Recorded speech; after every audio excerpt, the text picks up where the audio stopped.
퇴근길에 좋은 파트너 YTN 뉴스 FM 뉴스 정면 승부. 네, 뉴스 정면 승부 3부입니다. 오늘 금요시사 퀴즈는요, 이런 질문을 드렸었죠. 우리나라와 일본 사이에 있는 해양이며 우리나라 동쪽에 위치한 이 바다의 이름은 무엇일까요? 하는 것이었습니다. 보기 말씀드리죠. 1. 동해, 2. 서해, 3. 남해, 4. 송해. 이 중에서 정답을 보내주신 분들 5분 추첨을 하겠습니다. 뮤지컬 노래하는 샤일록 티켓을 보내드리도록 하겠습니다. 그리고 뉴스 정면 승부가 청취자 여러분께 드리는 yes or no 질문은요. 이런 것이었습니다. 조류 인플루엔자 AI 방역 이대로 충분합니까? 였는데요. 여러분들께서 의견을 보내주시고 계십니다.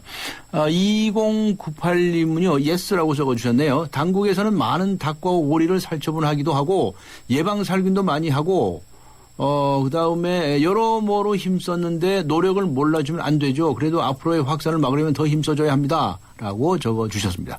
그다음에 9820님께서는요. 노라고 적어주셨는데요.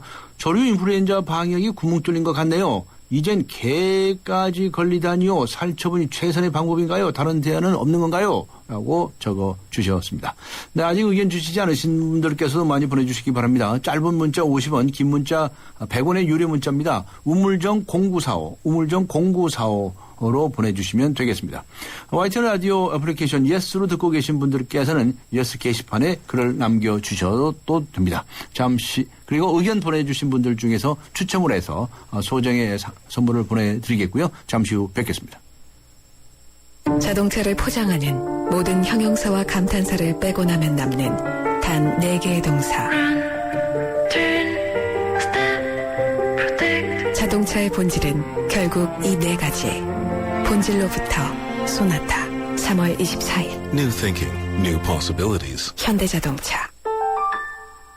난 기다렸지 프로 설레는 맘으로 빛나지 이대로 멋지지 그대로 그 세상 속에 나로 난 앞으로지 프로 나랄라라 세상의 프로가 되다 LG G 프로2.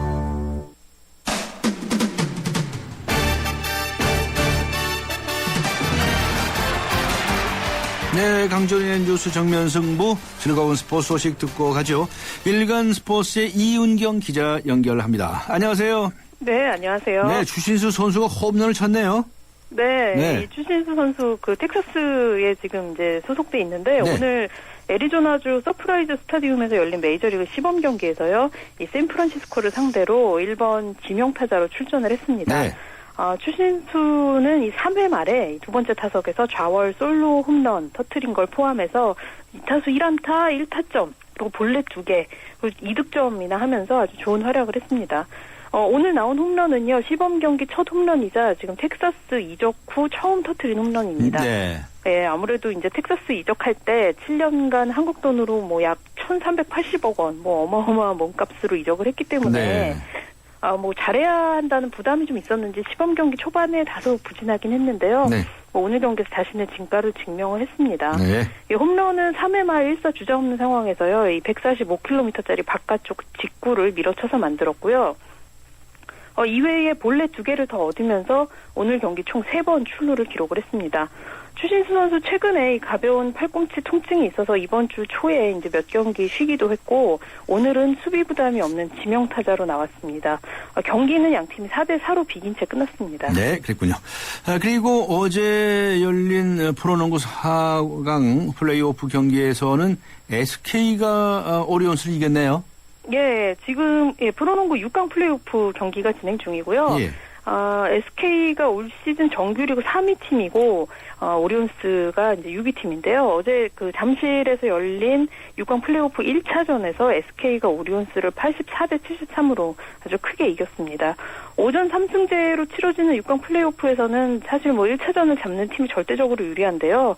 SK의 힘이라고 하면 아무래도 이 두 명의 가드인 주희정과 김선영 선수한테서 나왔습니다. 주희정 선수가 올해 이제 만으로 37살이고요. 네. 김선영 선수가 26살이니까 두 네. 사람 11살 차이가 나는 이 가드 콤비인데 네. 주희정 선수가 이제 올 시즌 정규리그 때는 김선영의 이 백업 식스맨으로 주로 뛰다가 단기전이 되니까 김선영 선수하고 함께 뛰면서 아주 노련하게 경기 운영을 했습니다. 또 한편 이 젊은 선수 김선영 선수는요, 이 주희정하고 함께 뛰면서 체력 부담도 덜고 이 특기인 돌파 그리고 공격에 더 치중하면서 결국 SK 공격이 더 힘이 나는 그런 효과가 나왔는데요. 주희정 선수 11점, 김선영 선수 19점 기록을 했습니다. 재미있는 건 두 사람이 글쎄 뭐라고 불러야 될까요? 커플 운동화를 맞춰 신고 어제 나와서 뛰었는데요. 이 운동화가 색깔이 이제 굉장히 화려하게 섞여 있고 양쪽 신발 색깔이 각각 다른 한정판 운동화라고 해요. 네. 근데 그 농구화를 두 사람이 이제 플레이오프 때 잘해보자 이러면서 맞춰서 구입을 했다고 하는데 네. 1차전 때 경기가 잘 됐기 때문에 앞으로도 계속 신을 것이라고 하니까요. 네. 이 선수들 신발도 한번 눈여겨보시면 재미있을 것 같습니다. 네. 기자님들도 자세히 보셨네요. 신발까지. 네. 네, 축구 황제 펠레. 펠레가 브라질 월드컵 우승 후보를 꼽았는데 브라질하고 스페인을 꼽았네요. 네, 사실 누가 꼽아도 브라질하고 스페인을 꼽긴 할 텐데요. 예. 네, 브라질 언론들이 이제 13일에 일본 도쿄를 방문 중인 펠레가 이 브라질 월드컵 우승 후보로 브라질과 스페인을 꼽았다 이렇게 보도를 했습니다. 네. 이 밖에 펠레는 아르헨티나와 이탈리아 그리고 독일도 결승에 충분히 올라갈 전력이다 이렇게 분석을 했는데요. 또 가장 뛰어난 선수로는 아르헨티나의 이 리오넬 메시 그리고 네. 포르투갈의 크리스티아노 호날두를 꼽았습니다. 메시하고 호날두. 예. 네, 브라질에 이제 22살짜리 네이마르 선수가 있는데 네. 이 선수는 재능은 뛰어나지만 아직은 너무 젊다 이런 평가를 내렸는데요. 하지만 재미있는 건 이 보도를 접한 팬들은 브라질과 스페인이 큰일 났다 이러면서 좀 걱정하고 있는 분위기인데 걱정씩이나. 예, 왜냐하면 지금까지 펠레가 월드컵 우승팀으로 점찍은 팀은요 대부분 토너먼트에서 일찌감치 탈락하는 네. 이 징크스가 있기 때문에 네. 펠레의 저주라고까지 불리고 있는데요. 네. 과연 이번 브라질 월드컵 때 정말 펠레의 저주가 또 이어질지 사실 좀 굉장히 관심이 가는 부분이기도 합니다. 네, 그거 함부로 찍으면 안 되겠네요, 이 펠레는. 네? 사실 정말로 선수들이 네. 자기 이름을 안 불러주기를 우리나라 이름을 안 불러주기를 바라고 한다는 그런 얘기도 있고요. 네. 너무 펠레가 한마디를 하면 자꾸 기사화가 되니까 더 부담이 돼서 이런 징크스가 생기는 게 아니냐라는 말이 나올 정도로 어쨌든 축구에서 가장 재미있는 징크스가 아닐까 그렇군요. 생각이 듭니다. 펠레의 저주. 네, 네. 소개해 주셨습니다. 지금까지 일간 스포츠의 이은경 기자와 함께 했습니다. 네.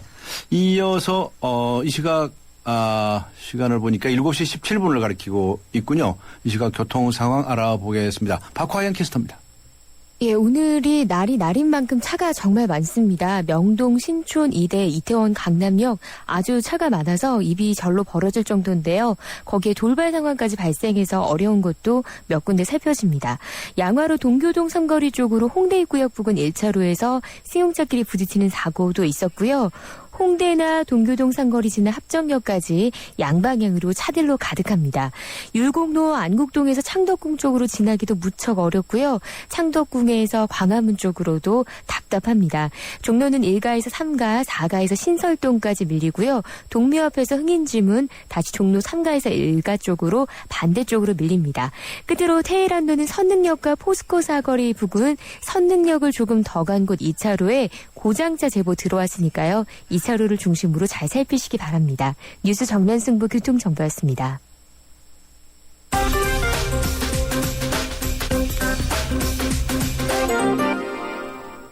네, 오늘의 주요 경제 뉴스도 알아보겠습니다. 머니투데이의 김태은 기자 연결합니다. 김태은 기자 안녕하세요.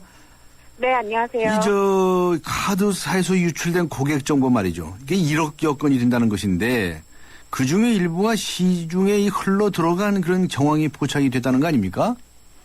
네, 그렇습니다. 네. 지난 1월 국민카드와 롯데카드, 농협카드에서 1억여 건의 고객 정보가 유출된 뒤에 후속 조사 과정에서 최대 수백만 건의 정보가 개인정보 유통업자에게 넘어간 것으로 알려졌습니다. 예. 당시 신재용 금융위원장을 비롯해서 금융당국에서는 절대 외부에 유통될 리 없다 이렇게 단언한 바 있는데 사실과 달랐던 셈입니다. 네. 유통된 카드 정보가 성명과 휴대전화 번호 그리고 자택 주소, 결제 계좌, 카드 유효기간 등 최대 19개에 달해서 이 유출 사건의 그 심각성이 더 컸었는데요. 네. 금융당국은 최근에 검찰이 2차 유출 관련 내용을 확인해달라는 요청을 받아서야 그제서야 이 카드사에 대해서 재검사에 돌입을 했습니다. 네, 이건 문제가 너무 심각한데요. 대처도 이렇게 해가지고 되겠나요? 네. 좀 그렇습니다. 더 지켜보기로 하죠. 자, 코스피가 내려앉았네요. 우크라이나와 이 중국발 대외 악재 때문에 그렇습니까? 지금 네. 얼마까지 내려갔나요? 코스피 지수가 1920선마저 내주고 1919.90으로 마쳤습니다. 예. 최근에 우크라이나 크림공화국을 두고 러시아와 서방 국가 간 긴장감이 고조되고 있어서 투자 심리가 크게 위축된 데다가 여기에 중국의 회사채 첫 채무 불이행 사태 이후에 금융위기론이 좀처럼 가시지 않고 있기 때문입니다. 또 중국이 그 1, 2월 산업 생산이 기대보다 못 미치는 것으로 나타나면서 경기 둔화 우려도 더욱 키웠고요. 네. 다음 주에 미국 연방공개시장위원회 정례회의에서 양적 완화 규모도 추가로 축소할 것이라는 관측도 나와서 외국인들이 대규모 매도에 나섰습니다. 네, 그랬군요. 저 지방 공기업 말이죠. 그중에서 이 적자인 공기업이 있지 않습니까? 이 공기업에 대해서는 안전행정부가 이 성과급을 200% 이상 못 받게 하겠다. 뭐 이렇게 얘기를 했네요. 네, 거꾸로 말하면 그 전에는 적자를 내고도 성과급을 200% 이상 받아왔다는 얘기인데요. 네, 여론이 아주 나빴죠. 네. 네. 안전행정부가 오는 7월까지 그 지방공기업에 대해서 경영평가를 합니다. 그래서 5단계로 그 경영평가 단계를 나눠서 성과급 지급에 반영하기로 했습니다. 최고 등급인 가등급에서는 그 300%에서 450%까지 CEO가 성과급을 받고 직원들은 CEO 말이죠, CEO. 네, CEO들은 301%에서 450%까지 성과급을 받고 도대체 무슨 지방 공기업이 적자가 났는데 무슨 CEO가 300%까지 받습니까? 말도 안 되죠. 네. 그렇습니다. 최고 등급을 받을 때는 이렇게 받을 수 있다고 하는데요. 네. 적자를 내면 이 최고 등급, 가등급을 주지 않겠다는 겁니다. 예. 또 그 최하 등급인 마등급을 받으면 임원의 임급을 최대 10% 삭감하고 직원들에게는 성과급을 주지 않도록 했습니다. 네, 그랬군요. IMF가 말이죠. 보고서를 하나 냈는데 이런 얘기가 있다면서요. 소득 격차가 크다고 한다면 이게 이 성장에 저해가 될 수 있다. 이게 상당히 중요한 지적인 것 같은데요. 네, 그렇습니다. IMF가 소득 불균형 문제를 지적한 보고서를 잇따라 내고 있어서 주목이 되고 있습니다. 네. 소득 격차가 성장을 저해하는 것을 막기 위해서 부동산 과세 등 부자세를 인상하는 것이 바람직하다 이렇게 대안도 제시하고 있습니다. 특히 과세와 재정 지출 정책을 쓰면 소득 불균형 개선에 효과적이다 이렇게 분석하면서 선진국의 경우 소득 격차가 평균 3분의 1 감소할 수 있었다 이렇게 강조를 했습니다. 지난달에도 그 보고서를 통해서 여전히 성장에 초점을 맞추면서 소득 불균형을 외면하는 것은 실수 이렇게 경고를 했습니다. 네, 알겠습니다. 오늘 말씀 여기까지 듣겠습니다. 수고하셨습니다. 감사합니다. 네, 지금까지 머니투데이의 김태훈 기자와 함께 했습니다. 침대는 과학이다. 침대과학 50년이 이룬 세계 최고 기술력. 배우던 나라에서 가르치는 나라로. 우리 침대에서 자기 할 것이다. 전 세계인을. 에이스 침대. 연아가 알려주는 좋은 물의 조건. 물 드실 땐 꼭 수원지를 확인하세요. 저는 지하 180m 천연 안만수와 드넓은 구규림이 있는 해발 680m 강원도 평창을 꼭 확인해요. 깨끗해. 강원 평창수 평창동계올림픽 공식 먹는 샘물. 2014년 하이마트 첫 전국 동시에 세일. 컴퓨터, TV, 에어컨 기획 특가에 최고 200만 원 캐시백과 최고 24개월 카드 혜택까지 이사 후 수고객에게 특별 사은품도 드립니다. 2월 28일부터 3월 23일까지 자세한 사항은 매장에 문의하세요. 전자제품 살 때 하이마트로 가요. 네, 강지원의 뉴스 정면 승부 이제 3부 마칠 시간인데요. 오늘 금요 시사 퀴즈 질문 다시 한번 말씀을 드리죠. 우리나라와 일본 사이에 있는 해양이며 우리나라 동쪽에 위치한 이 바다 이름은 무엇일까요? 하는 질문이었습니다. 보기는요. 1번 동해, 2번 서해, 3번 남해, 4번 송해. 정답을 보내주신 분들 중에서 5분 추천을 해서 뮤지컬 노래하는 샤일록 티켓을 보내드리도록 하겠습니다. 그리고 뉴스 정면 승부에서 청취자 여러분께 드리는 예스와 노 질문은요. 조류 인플루엔자 AI 방역 이대로 충분합니까? 입니다. 9173님께서는 예스를 적어주셨는데요. 충분히 살처분 했고 약도 많이 뿌렸잖아요. 예방하겠다고 인력 동원도 수없이 했던 것 같은데 이만하면 충분하지 않겠습니까? 라고 적어주셨네요. 네, 8282님께서는 노라고 적어주셨습니다. 충분하지 않네요. 예방적 살처분이 최선이라더니 결국 전국 확산이 돼버렸네요. 살처분 하나 안 하나 별 차이 없을 듯 싶으네요. 이렇게 적어 주셨습니다.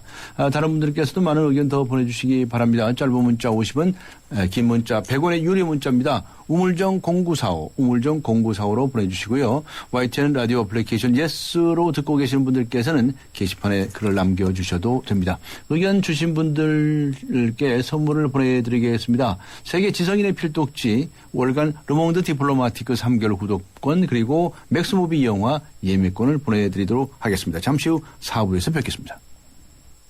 서양 고전음악을 완성시킨 천재 작곡가 악성 베토벤. 그의 음악적 잠재력을 일깨워준 사람은 스승인 크리스티안 네페 선생님이었습니다. 네페 선생님은 지루한 이론과 반복적인 연습을 강요하지 않았습니다.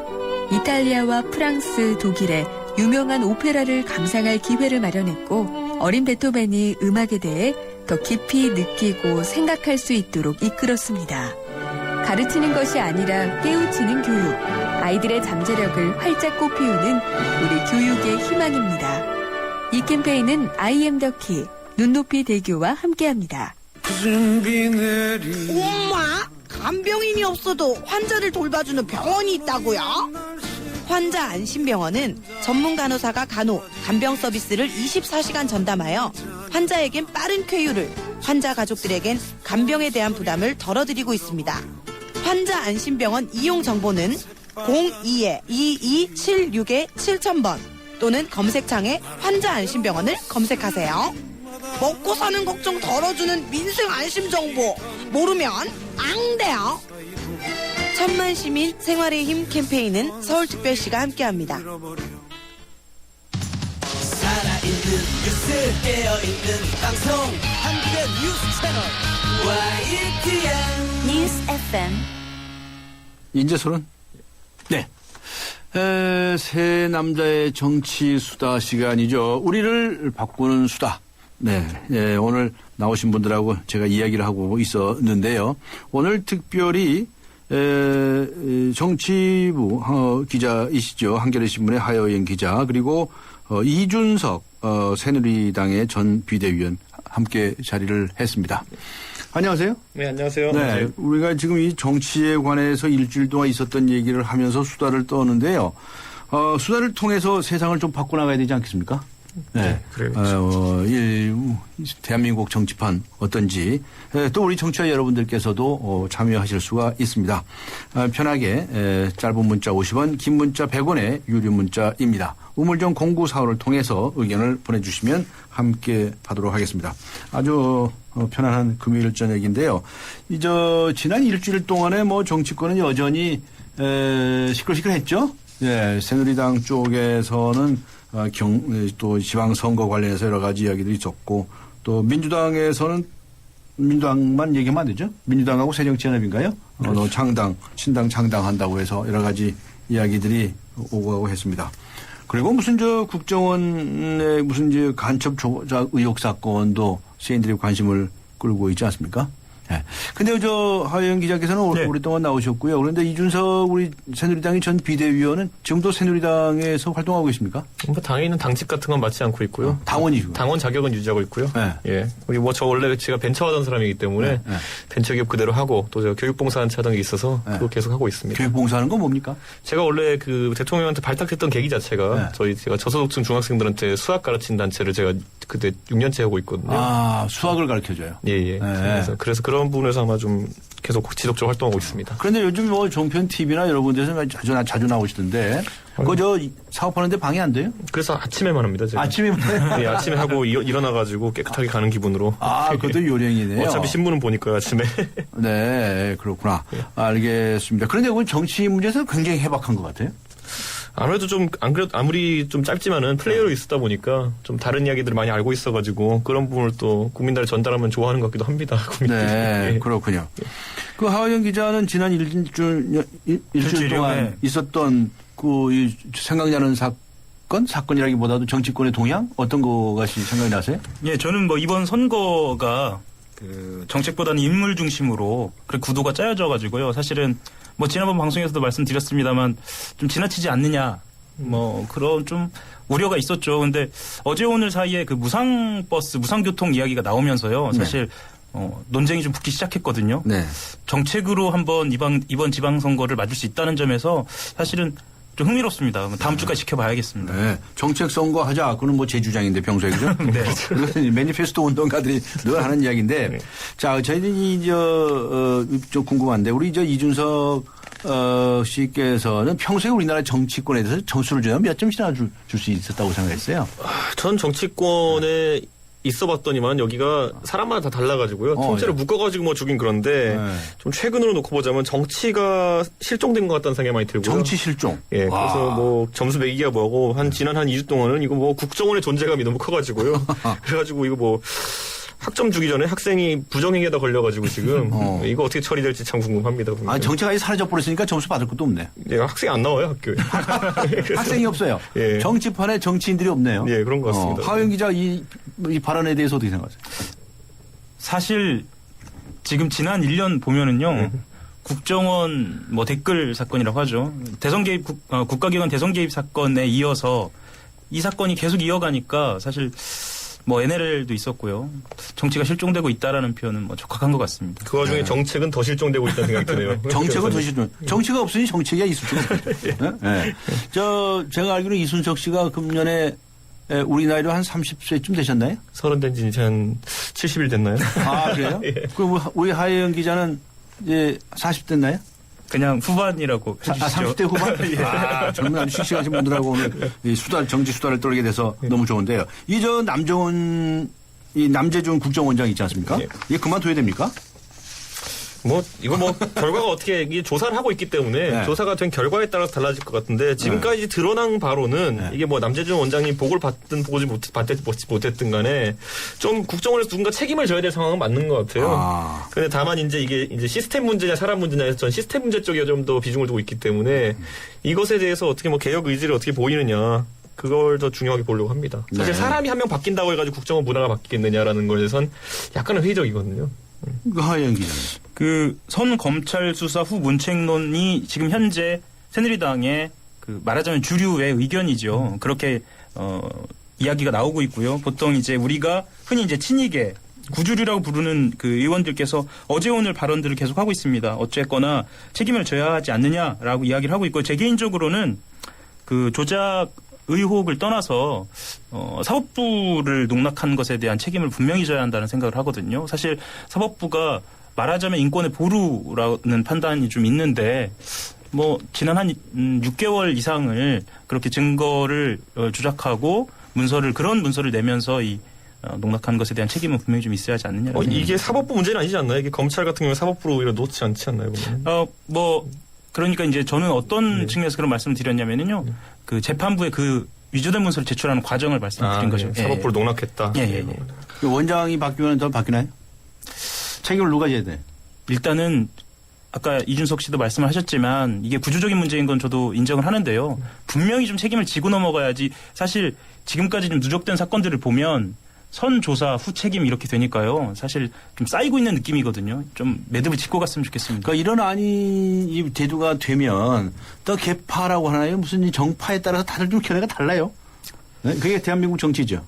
새누리당 안에서도 무슨 파가 있나요? 새누리당 내에서 개파가 있다라는 얘기는 사실 지난 한 1년 동안 나머지 한 개파라고 얘기하는 소위 말하는 비박계의 활동이 좀 부진했다고 해야 될까요? 존재감이 없었다고 해야 될까요? 비박계가 부진했다고요? 존재감이 없었던 건 사실입니다. 제가 봤을 때는. 그래서 왜 이렇게 조용해졌나요? 과거 이제 이재호 의원님이나 아니면 김용태 의원님 같은 분들이 한 2013년 초반까지만 하더라도 발언을 꽤 몇 가지 하셨는데 중후반 가면서 그게 실종됐었거든요. 그런데 이번에 또 이거는 여야 보수 진보 할 거 없이 전부 다 국정원 문제에 대해서 해결해야 된다고 생각하고 있기 때문에 또 목소리를 내고 계신 거에 대해 가지고 개파가 이제 다시 살아나는 것이 아닌가라는 생각하게 됩니다. 민주당하고 새정치연합 그쪽에도 개파 많죠. 하영 기자. 물론이죠. 물론인데요. 저는 이제 개파를 말씀하셔서 제가 조금 부언을 하자면 사실 남경필, 원희룡 의원 등이 소정파라고 불리면서 이런 때는 사실 과거에 쓴소리를 굉장히 잘해왔거든요. 그런 점도 좀 안타깝습니다. 이번에 이제 이 개혁적인 이미지로 지방선거에 나서게 되면서 오히려 새누리당 내에서 자정 능력에 있어서는 좀 이렇게 마이너스가 되지 않았느냐는 좀 생각도 들고요. 되게 재밌는 게 그 소신수장파라는 분들이 평상시엔 목소리를 못 내는데 네. 또 선거가 다가오면은 그분들이 오히려 국민들한테 소구력이 있다는 판단 하에 선거에 등을 떠밉니다. 선거 때가 되면 목소리가 커지나요? 네, 그래서 원내는 또다시 이게 이렇게 되면 회기화가 되는 것이 아닐까 하는 우려가 이 당원으로서 있습니다. 또 보면. 도대체 파가 무슨 파입니까? 그 양파입니까? 그 무슨 파예요, 그거? 네? 이준석 씨는 새누리당에서 활동을 얼마 동안 하신 거예요, 그러니까? 당원으로 이제 1년, 2년 아니, 1년 하셨네? 2년 된 거고. 1년 하는데 파가 피부로 느껴져요? 그게 파라는 게 원래 밖에서 붙이는 거거든요. 아, 그런 거예요? 사람들은 저한테 뭐 이제 길 가다 보면 저한테 친박이라고 하는 분들도 있고 어떤 분은 또 대통령한테 몇 번 비판했다고 또 이제 반박이라고 하는 분도 있고 멀어졌다고 멀박이라고 하는 분도 있고. 멀박. 멀박. 돌아가면 돌박입니다. 돌박. 멀박, 돌박. 네, 호사가들이 많이 붙이는 그런 얘기죠. 근데 사실은 뭐 개파라는 게 없을 수 없다는 말도 있지만 이 정당이라는 것도 개파라면 개파죠. 그렇죠. 그런데 그 정당이 정책이라든가 이념 가지고 서로 모여서 자신의 목소리를 내는 거라고 한다면 그거 당연히 있어야 되는 거 아닙니까? 그게 정당 정치 아닙니까? 저는 최근에 그 유행하는 KBS 타극 그 정도전에 그 사람들이 계속 누굴 보면은 당신은 누구의 당여입니까? 이렇게 물어보더라고요. 맞아요. 누구의 당파냐 이렇게 물어보는데 그게 참 고려시대부터 있었던 일인가 봐요. 보니까. 그래서 우리가 사색 당파 얘기를 얼마나 많이 하고 일본 사람들이 얼마나 그때 우리 조선을 이렇게 욕을 했는데요. 그렇죠. 우리나라는 뭐 당파 싸움 나라라고 막 아주 매도하지 않았어요? 명예훼손에 가까울 정도로. 그렇죠. 근데 요새 보면 당파 싸움 많이 하는 것 같아요. 네? 뭐 이래도 되는 거예요? 그냥 다들 봤을 때 이 대립 구도를 통해 가지고 이득을 너무 많이 봤던 게 아닐까 하는 생각을 하거든요. 보면은. 오히려? 예. 왜냐면 당파 싸움을 함으로써 거기서 덕 보는 사람이 있네? 그렇죠. 예. 그런 구조가 빨리 해소돼야 되는데 지난 1년을 보면 솔직히 양측이 한 발도 후퇴 안 했잖아요. 보면은. 국정원 댓글 사건도 그렇고 그 외에도 보면은 뭐 나머지 뭐 NLL 녹망이나 이런 것도 그렇고 이게 너무 사안이 항상 보면은 거대하다 보니까 서로 물러서질 않는 것 같아요. 여기서 지면 왠지 내가 다 모든 걸 내려놔야 될 것 같다고 생각하는데 바라보는 국민들은 그렇게 생각 안 하거든요.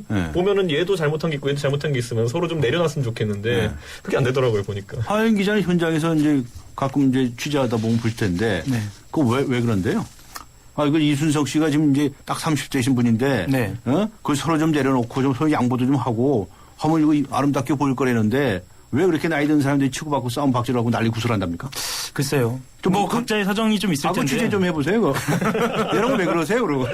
박근혜 정부 같은 경우는 1년 차에 좀 조급함도 있습니다. 1년 차에 공약을 했던 것의 상당 부분을 이뤄놔야 한다라는 어떤 조급함도 있었고요.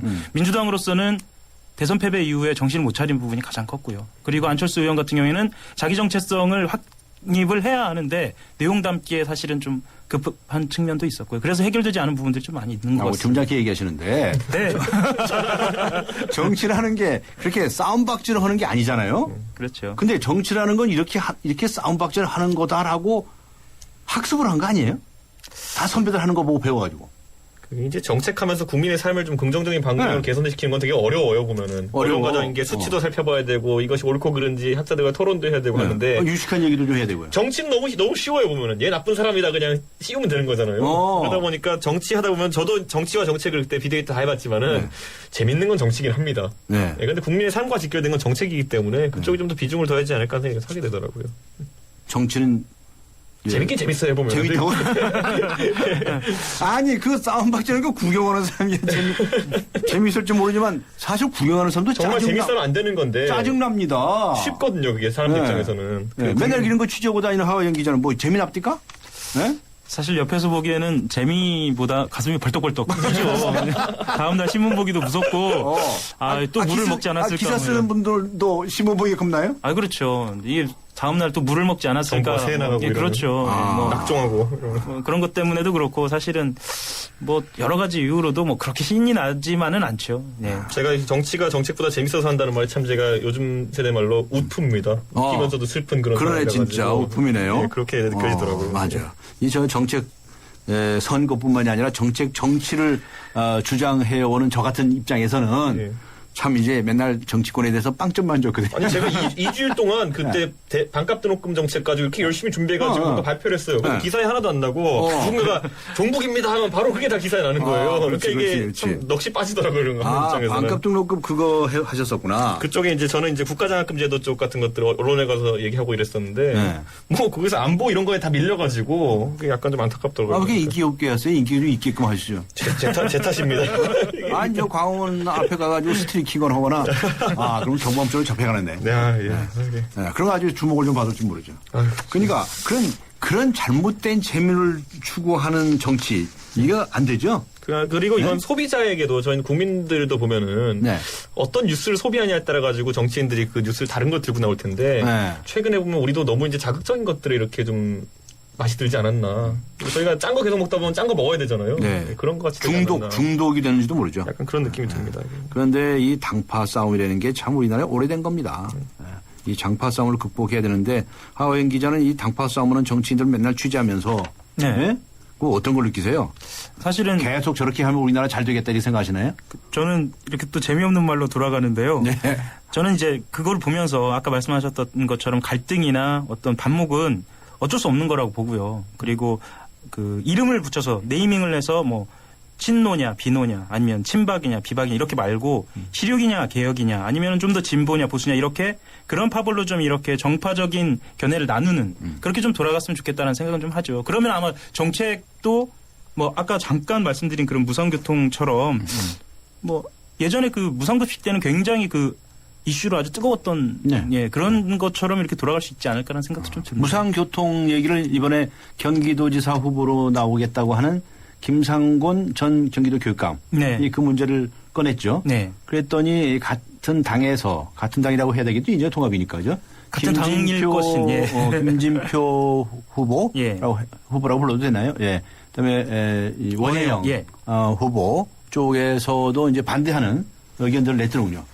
당 내에서도 아마 이제 견해 차이나 온도 차가 좀 있는 것 같아요. 저는 우선 이 무상교통 공약에 대해 가지고 저도 이제 제가 되게 재밌는 이력이 있는 게 제가 예전에 집이 노원구 상계동이라 가지고 상계동 그 4호선 종점입니다. 그래가지고 제가 어릴 때 꿈이 지하철 기관사라 가지고 대중교통 이런 거 참 동호회 활동도 많이 하고 그랬는데 이거 안 됐다.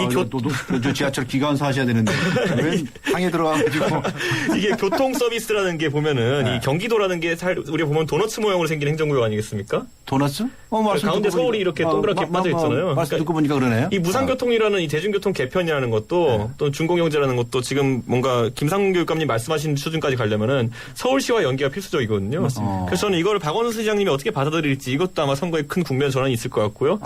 두 번째로는 이 무상교통이라는 건 무상급식과 다르게 서비스의 품질에 대해서 사람들이 많이 고민할 겁니다. 첫 번째로 세금이 늘어나는지 아니면 두 번째로는 만약에 우리가 이런 가정을 해볼 수 있잖아요. 만약에 우리가 재정이 부족해서 무상교통하면서 약간 품질을 열화시켰을 때 예를 들어 10분 만에 한 번씩 오는 버스를 1,000원 주고 타는 것이 더 나으냐 아니면은 공짜인데 30분에 버스가 한 대 오느냐. 그거는 대중교통 소비자 입장에서 다르게 느낄 수 있는 거기 때문에 이 김상곤 교육감님이 이런 아젠다를 던지신 거는 우선 되게 파격적인데 이걸 실현 가능한 형태인지 아니면은 진짜 소비자들이 원하는 건지 한번 분석해봐야 되지 않을까 하는 생각이 들더라고요. 이거를. 그렇겠네요.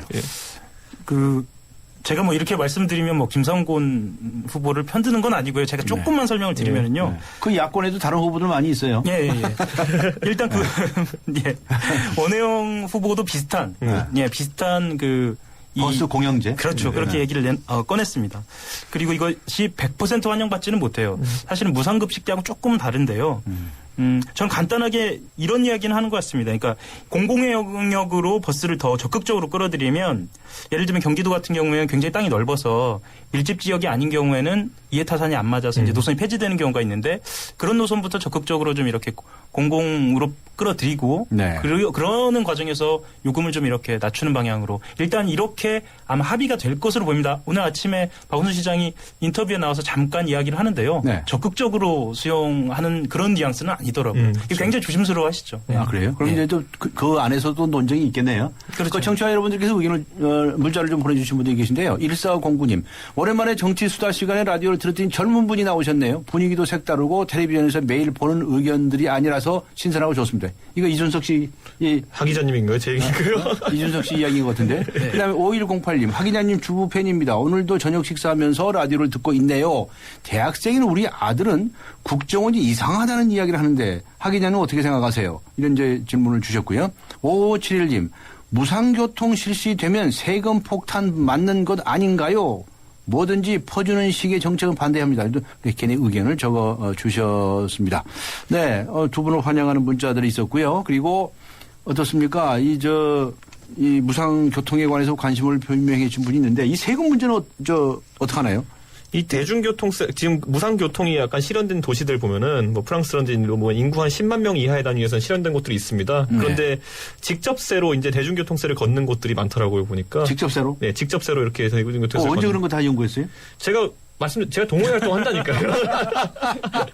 그래서 이미 다 이 민간 영역에서는 네. 이 관심관사는 분석을 하기 시작하더라고요, 보니까. 벌써. 그럼 피상적인 정치권의 분석이 아니라 실제 사례들을 거의 하는데 그 프랑스 도시들 같은 게 보니까 우리나라랑 교통 환경이 좀 다르긴 합니다. 네. 네, 그래가지고 그 이명박 대통령께서 버스 개편하셨을 때와 비교해가지고 하는 분도 있던데 김상곤 교육관님이 교통 체계를 개편한 데 있어가지고 교통 서비스를 늘리려면은 딱 그 요금에 관한 부분 무상화뿐만 아니라 지난번에 이명박 대통령도 고치면서 뭐 중앙버스자로 도입되라든지 여러 가지 있었잖아요. 환승 무료라든지 이런 것들.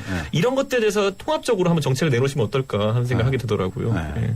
사실 후보로서는 굉장히 매력적인 주제죠. 왜냐하면 그 기존 후보들이 당신이 어떤 공이 있었느냐라고 물어봤을 때 눈에 띄는 것은 사실 교통이나 물길이거든요. 사실 뭐 그렇다고 본다면 그렇다고 본다면 사실은 굉장히 매력적인 주제여서 이건 논의를 한번 해볼 만한 것 같습니다. 네. 김상곤 전 교육감 저희 방송에 월요일 인터뷰가 예정이 되어 있는데 한번 직접 들어보고 또 다른 분들 김진표 씨나 또 원예영 씨나 또는 이제 서울시의 관계라든가 계속 주목을 해서 관심을 갖도록 하겠습니다. 오늘 김황식 전 국무총리가 귀국해서 출마하겠다. 서울시장 나서겠다. 이렇게 선언을 했죠. 정명준 의원 그 앞에 있었고 선언했었고 이혜훈 의원 나와 있고 서울시장 선거 이제는 좀 시끌시끌해질 것 같습니까?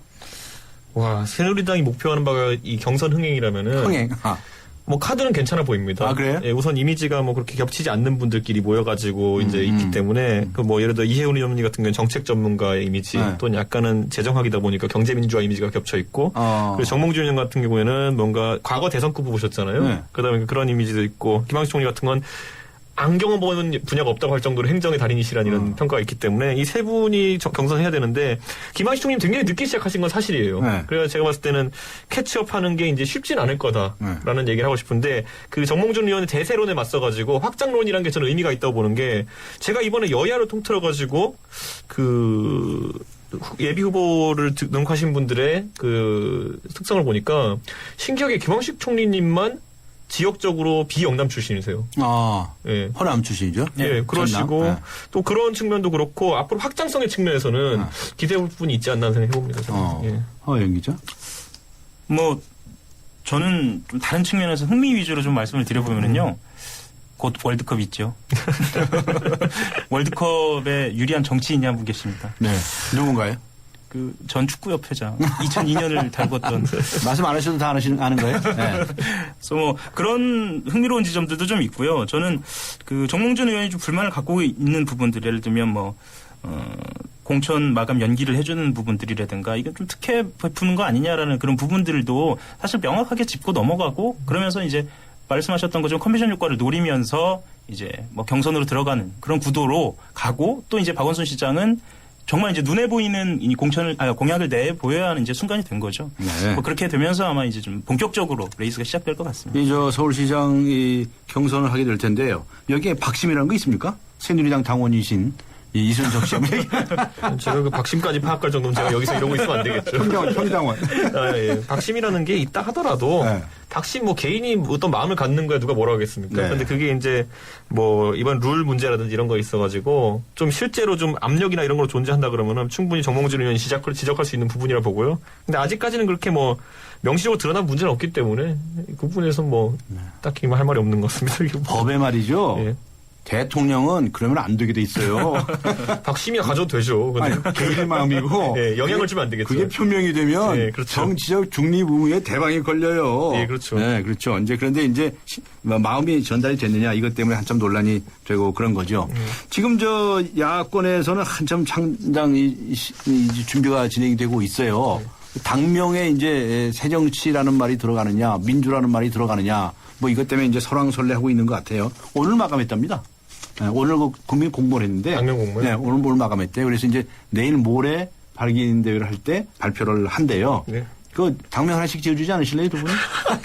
이게 제가 새누리당에서 그러니까 한나당이 새누리당을 바뀔 때 제가 사실 그 의결을 했어요. 제가 그 당명 의결하는 걸 했는데. 그랬어요? 네, 제가 그때 비대위원이었기 때문에 그런데 이 당명 공모는 솔직히 말하면은 제대로 된 거 잘 안 들어옵니다. 아, 그래요? 뭐 전부 다 보면 그때 박근혜당 뭐 이런 거 들어오고. 그런 것도 있었어요. 이번에도 공모한 거 보면 아마 안철수당 이런 거 되게 많이 들어가 있죠. 철수당 무슨 뭐 별명 다 들어왔을 겁니다. 네. 근데 그 중에서 저는 이번에 민주를 넣을 것이냐 새정치를 넣을 것이냐 갖고 이제 그 양대 세력이 이제 좀 갈등이 있는 것 같은데 제가 이건 좀 논란이 될 수도 있는 말이 좀 과감히 얘기하자면은 제가 정치를 그동안 3년 가까이 지켜보면서 느낀 바로는 민주당에서 민주라는 단어가 이제 좀 구태스럽다 또는 기득권을 상징한다라는 그 안철수 의원 지적도 저는 좀 스스로 좀 돌아봐야 될 것이 제 입장에서 이제 그 새정치라는 단어도 약간 기득권스럽게 느껴지긴 하거든요. 네, 그래요. 왜냐하면 이제 서서히 우리가 새정치니까 너희는 전부 다 헌정치고 모든 것을 내려놓고 우리가 다 가져가겠다고 하는 것 자체가 굉장히 교조주의거든요. 보면은.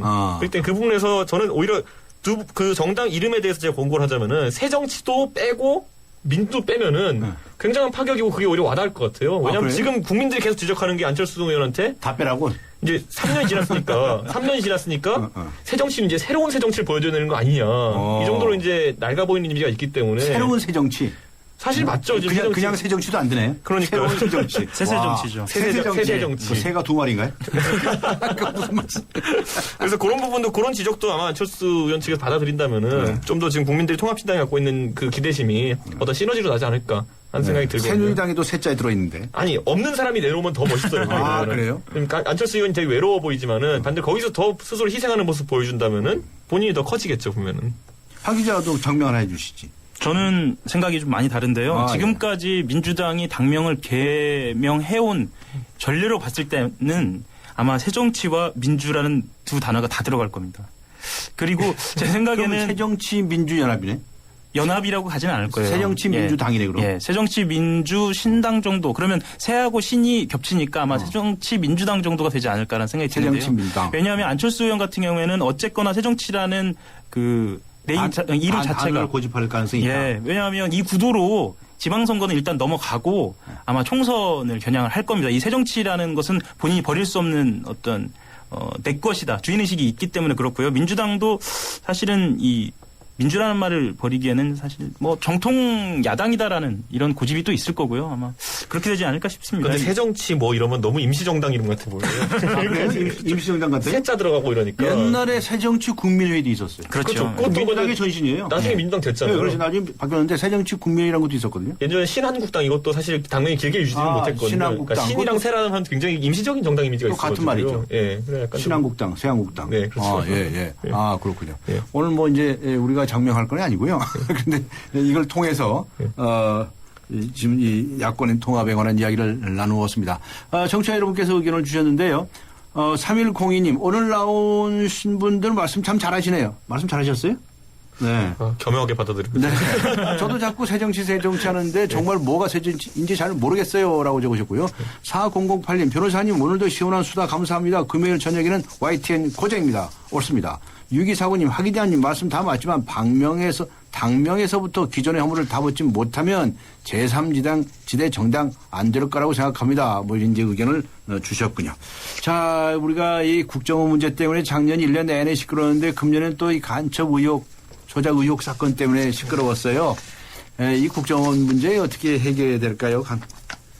저는 이거는 제 생각에는 짧고 강력하게 해결해야 되는 생각이 들거든요. 짧고 강력하게 해라. 검찰에서 좀 강하게 수사했으면 좋겠는 게 이게 질질 끌다 보면 국민들이 계속 이제 국정원 사건이 이게 굉장히 중요한 사건인데도 불구하고 관심사에서 멀어지는 경우가 있는 것 같아요. 네. 그러니까 여당도 지금 보면은 어쩌면 엄중 처단과 엄정 조사를 천명하고 있지만은 그에 걸맞는 속도감이 보여지는가에 대해 가지고 좀 비판적인 의견이 있으니까 빨리 처리했으면 좋겠다는 생각이죠, 보면은. 예. 지금 계속 속보들이 나오고 있는데 하여튼 뭐 여러 가지 이제 조사를 하고 있는 것 같아요. 그렇죠. 어떻습니까?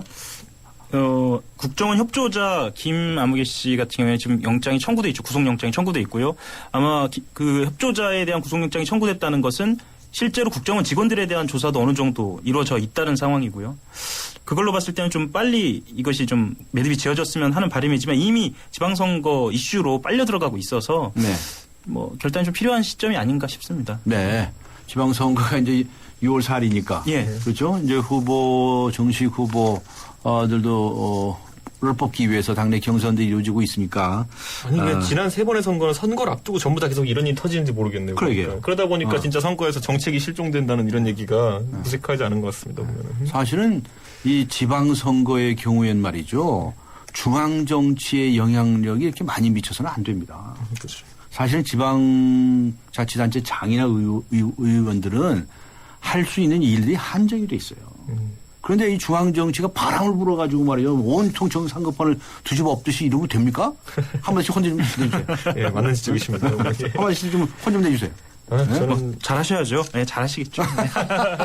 낙관적으로 말씀하셨네. 이준석 씨. 저는 뭐 지방 분권이란 게 구호로 이렇게 나돌지 말고 지방자치와 지방분권 한번 이룰 수 있는 선거를 뭐 국민들이 만들어야죠. 투표로서. 그렇게 했으면 좋겠습니다. 국민들이 심판하자. 예. 그런 말씀을 해 주셨습니다. 오늘 감사합니다. 두 분. 예, 감사합니다. 네, 고맙습니다. 새 남자의 정치 수다.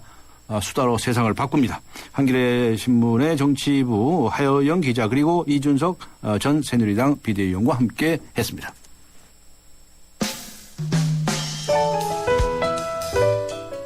네, 오늘 금요 시사 퀴즈는요. 우리나라 동쪽에 위치한 이 바다 이름은 무엇일까요? 하는 질문이었습니다. 너무 쉬웠죠? 정답은 1번 동해였습니다. 정답 보내주신 분들 중에서요. 휴대전화 뒷자리 번호가 5분 불러드리겠습니다. 2214님, 12911님, 2649님, 8289님, 2635님 이 5분께 선물 보내드리도록 하겠습니다. 그리고 예스와 노 질문은 조류 인플루엔자 AI 방역 이대로 충분합니까? 라는 질문이었는데요. 네. 여러분들께서 이게 정확한 여론조사는 아니니까 오해하지 마시기를 바라는데요. 4대6 정도의 비율로 나타났습니다. 의견 보내주신 분들 중에서 3769님께 선물 보내드리겠습니다. 3월 14일 금요일 뉴스 정면 승부 여기서 마치겠습니다. 프로듀서 신아람, 기술감독 박봉선, 안홍진, 작가 정선임, 강혜연이었습니다.